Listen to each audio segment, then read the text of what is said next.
హిందూపురం అంటే ముఖ్యమంత్రి గారి బామర్ది గారు బాలకృష్ణ గారి యొక్క నియోజకవర్గం. మరి అక్కడ కూడా కంట్రోల్ చేయలేని పరిస్థితి.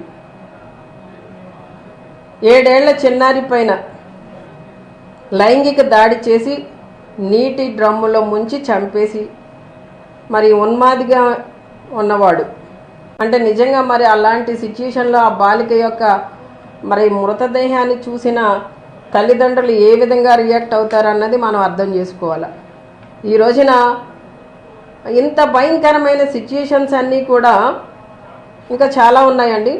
ఇక్కడ మా నియోజకవర్గంలో కూడా యాదవోలు గ్రామంలో ఒక 70 సంవత్సరాల వృద్ధుడు ఒక 5 ఇయర్స్ అమ్మాయి మీద కూడా అఘాయిత్యం చేసిన సంఘటన.